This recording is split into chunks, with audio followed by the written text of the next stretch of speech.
The rain hadn't stopped for 3 days, and neither had the screaming coming from the east wing of the Kang estate. Zaria Coleman stood frozen in the hallway, her heart slamming against her ribs, watching two grown men drag a third one out by his collar while he begged for his life in a language she didn't understand. She pressed herself against the wall, gripping the cleaning cart so hard her knuckles turned pale. Then she heard his voice for the first time.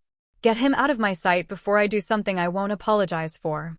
The voice was deep, controlled, terrifying in its calmness. She turned her head just slightly and saw him, a mountain of a man filling the doorway, broad enough to block out the light behind him, eyes so dark they looked like they'd swallowed something and never let it go. Before you keep watching, drop a comment and tell me where you're watching this from tonight. I read every single one. Now, let's go back to where it all began, 3 weeks before that moment in the hallway. Zaria had never wanted to leave Atlanta.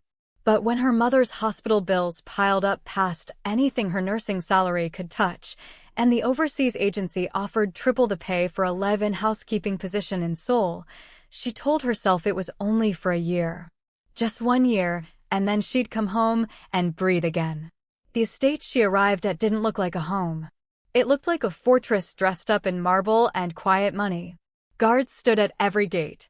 Cameras blinked from corners. And the moment she stepped through the front doors, the head housekeeper, a stern woman named Mrs. O, pulled her aside before she'd even set her suitcase down. "Listen to me carefully," Mrs. O said, her voice low.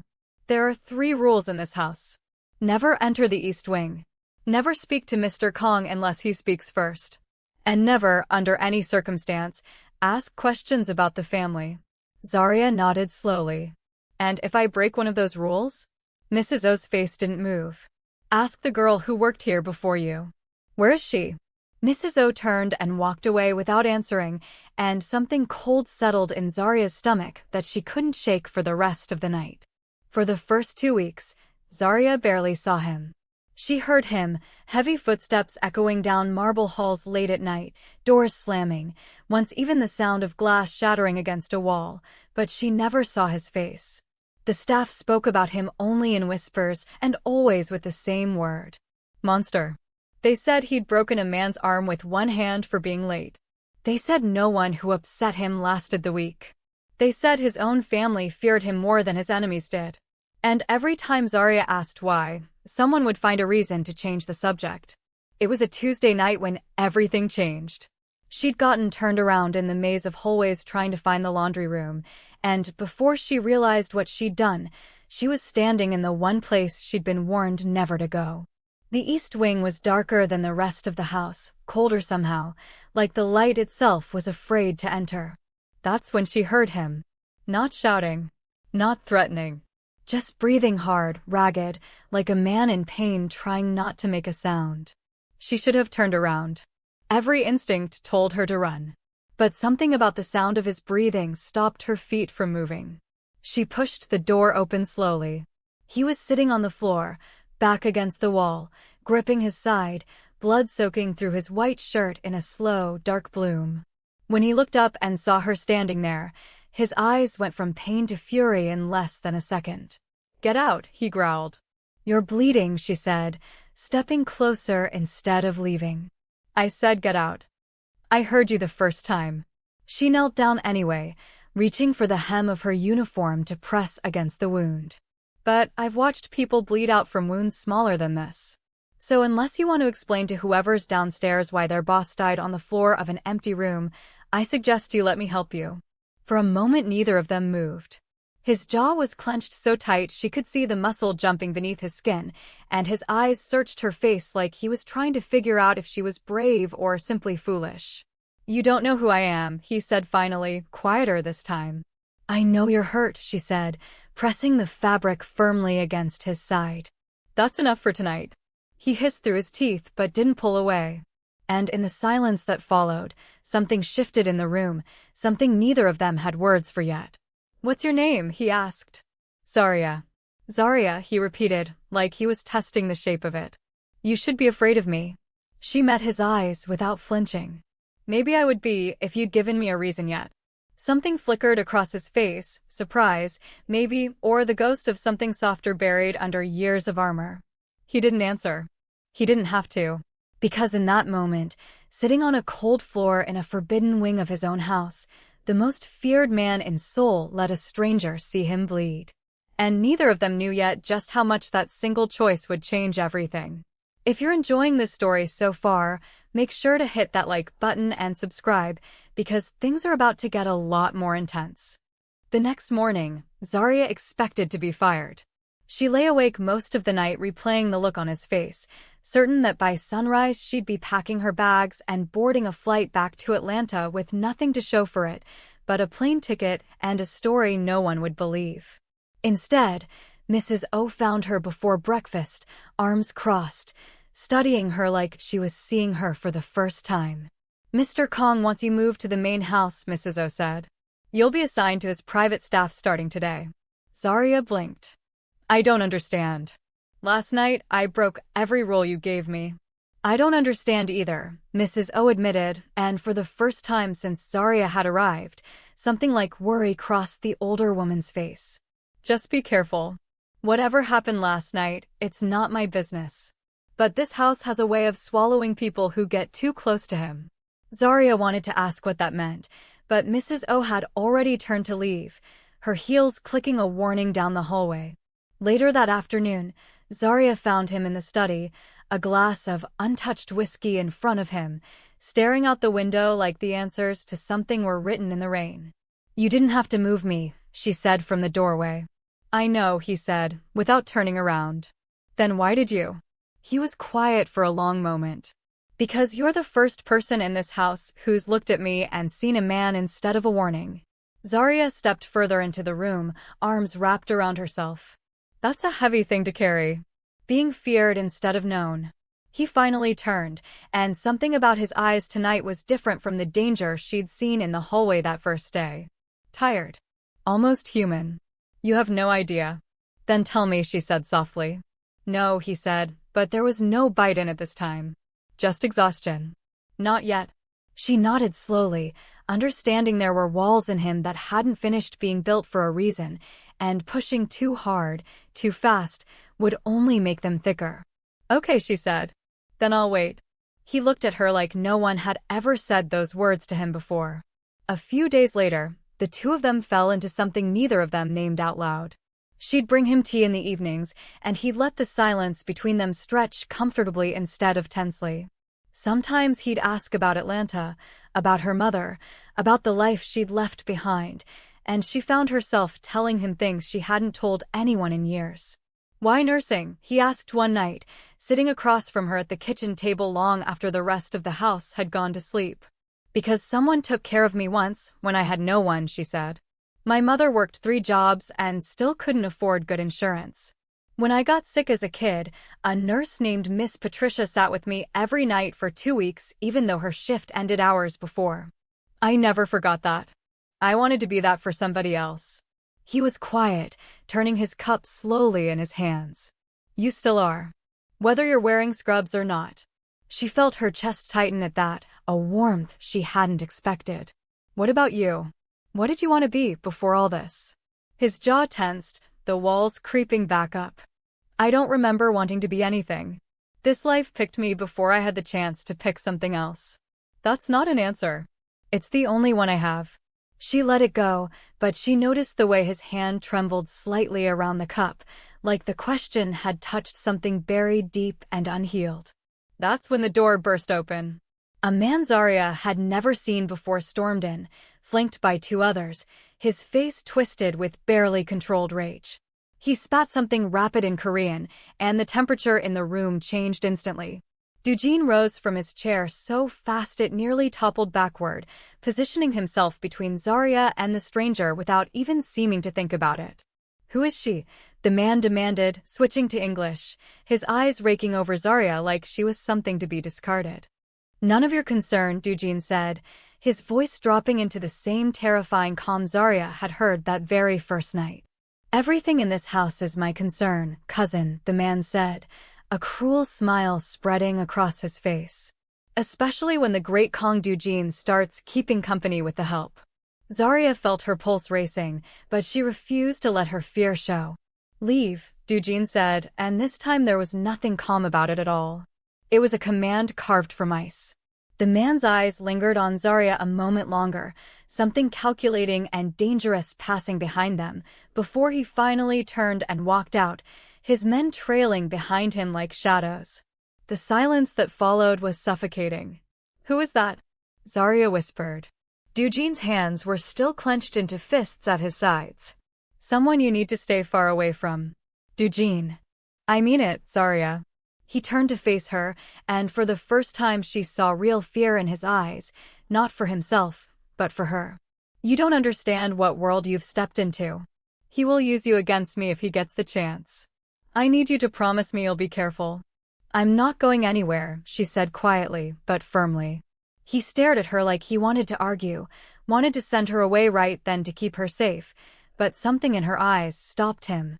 Instead, he stepped closer, closer than he'd ever been, and for a moment neither of them breathed. "I don't know what you're doing to me," he said, voice barely above a whisper. "Nobody has ever made me want to be a different man before." Before Zaria could answer, his phone rang, shattering the moment, and his face hardened back into the mask she'd first met. "I have to go," he said, already moving toward the door. "Stay inside tonight. Lock your door. Please." She watched him disappear into the dark, the cousin's cruel smile burned into her memory, and for the first time since she'd arrived at the estate, Zaria understood that danger wasn't coming. It had already arrived. If this story has you hooked, don't forget to like, comment, and subscribe, because part 3 is about to change everything you thought you knew about this house.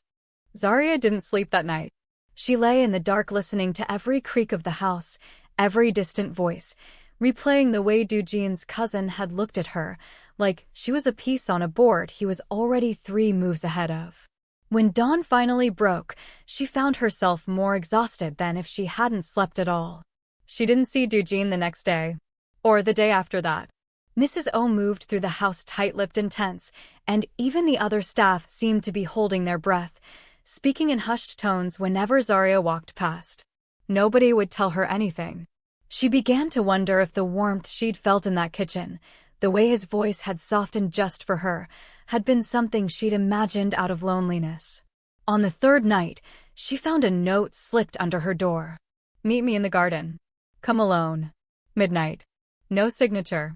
But she knew the handwriting, sharp and deliberate, the same way he did everything. The garden was quiet, moonlight spilling over the stone paths, and Do-jin stood near the fountain with his back to her, shoulders tense like he was carrying something heavy he hadn't set down in years. "You wanted to see me," she said softly, approaching. He turned, and the sight of him nearly broke her heart. There was a fresh bruise along his jaw, his eyes rimmed with exhaustion, but it was the sadness underneath all of it that hit her hardest. "I need to tell you something," he said. "And I need you to let me finish before you say anything." She nodded, wrapping her arms around herself against the night air. "My cousin, Min-jun, has wanted control of this family for years," he began, his voice low, careful, like each word cost him something. "When I was 22, my younger sister Hannah found out things about him he didn't want exposed. Things about deals he'd made behind our father's back, people he'd hurt to protect his own interests.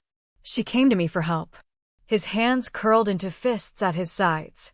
"I told her to wait. I told her I'd handle it the right way, through our father, through the proper channels. I was trying to protect her from getting her hands dirty in this world." He looked up at the sky like it might give him strength to keep going. Min-jun found out she knew.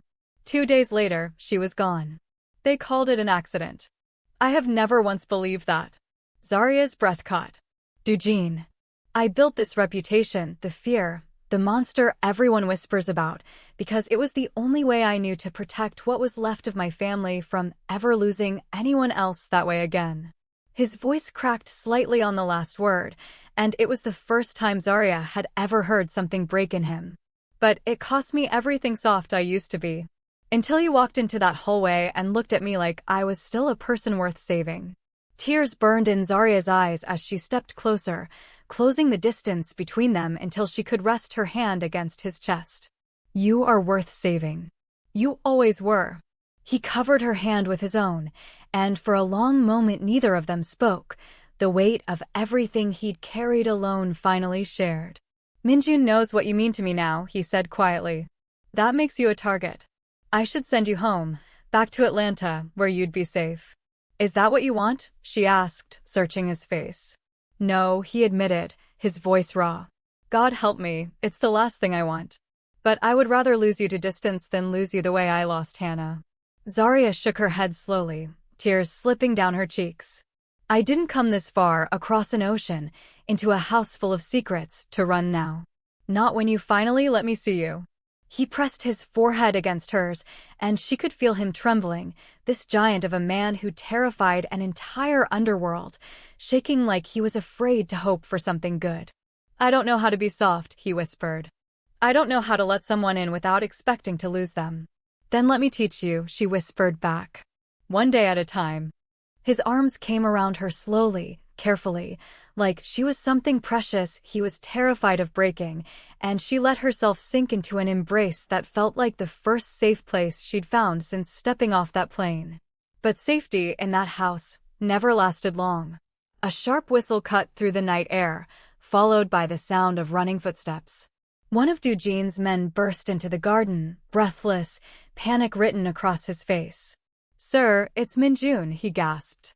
He's moved against the Busan shipment early. 2 of our men are down. He says if you want to keep what's yours, you'll meet him tonight. Alone.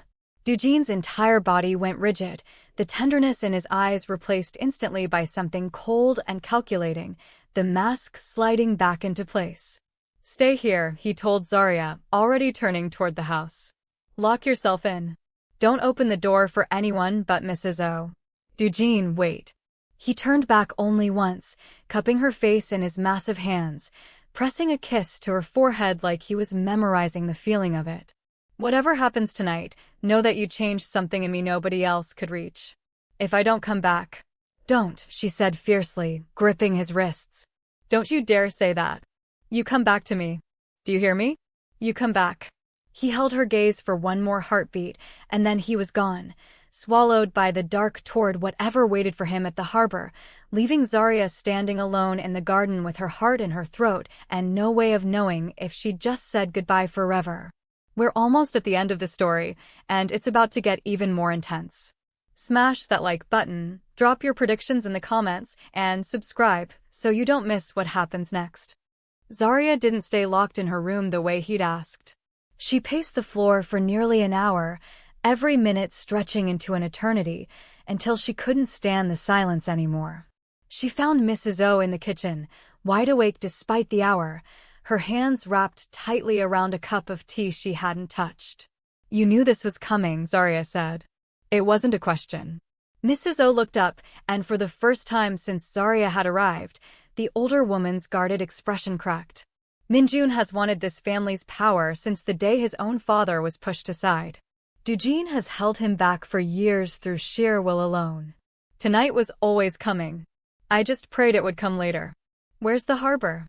Where they're meeting? Absolutely not. Mrs. O set the cup down hard. Whatever you're thinking, no. I can't just sit here.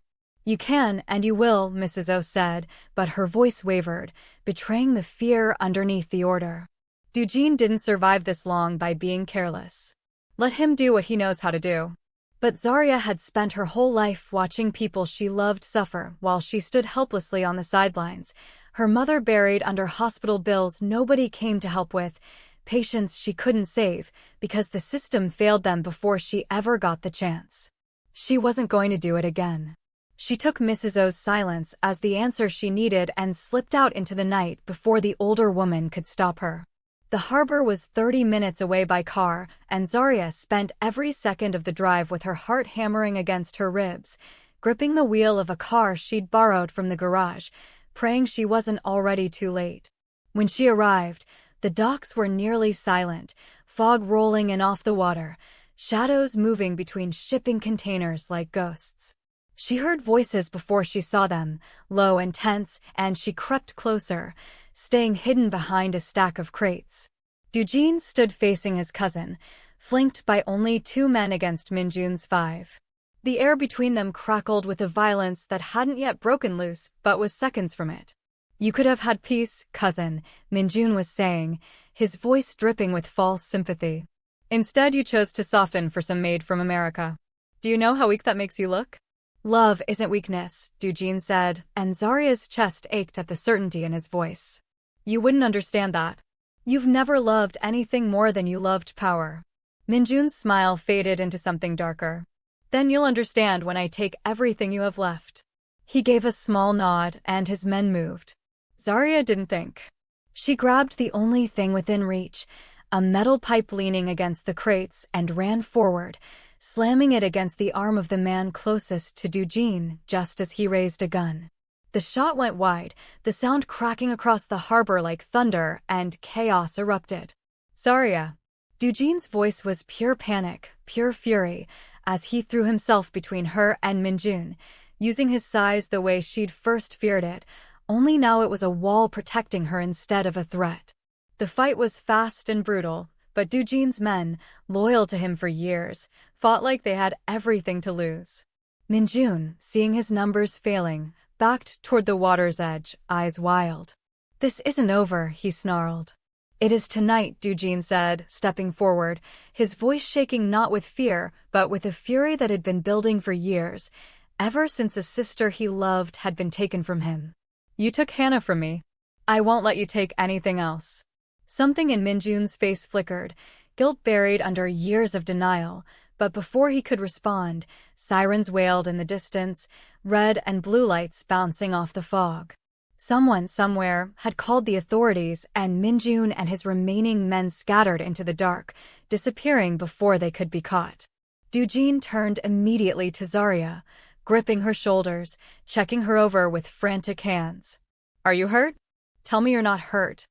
I'm fine, she breathed, though her hands were shaking. I told you I wasn't running. He pulled her into his arms so tightly she could barely breathe, his whole body trembling. You could have died. Do you understand that? You could have died tonight because of me. I could have lost you, she said against his chest, tears finally falling freely. I wasn't going to let that happen without a fight. He pulled back just enough to look at her, cupping her face in his hands the way he had in the garden, but this time there was nothing guarded left in his eyes. Just relief and love, and something like wonder that she'd chosen him, danger and all. I don't have the words for what you are to me, he said softly. Then don't use words, she whispered. Just stay. He kissed her then, right there on the fog-covered docks, with sirens fading in the distance and the weight of years finally lifting off his shoulders. In the weeks that followed, Minjun was quietly dealt with through channels Zaria never asked about, and slowly, carefully, the house began to change. Staff who had once whispered the word monster began to see a different man, one who laughed more, who held Zaria's hand at breakfast, who finally let himself be loved. Do-jin never became a small man. He never became someone the world stopped noticing when he walked into a room. But he became a man whose size was no longer his armor, because he'd finally found someone who made him feel safe enough to set it down. Zaria stayed in Seoul, not because she had to, but because she wanted to, and somewhere along the way, that house full of fear became a home full of something she never expected to find on the other side of the world. Sometimes the people who seem the hardest to love are only guarding a wound nobody ever helped them heal. And sometimes it takes someone brave enough to stay to finally set them free. What would you have done in Zaria's place? Tell me in the comments below, I want to hear your thoughts. And if this story moved you, don't go anywhere yet, we have so many more powerful love stories waiting for you right here on the channel. Like, subscribe, and I'll see you in the next one.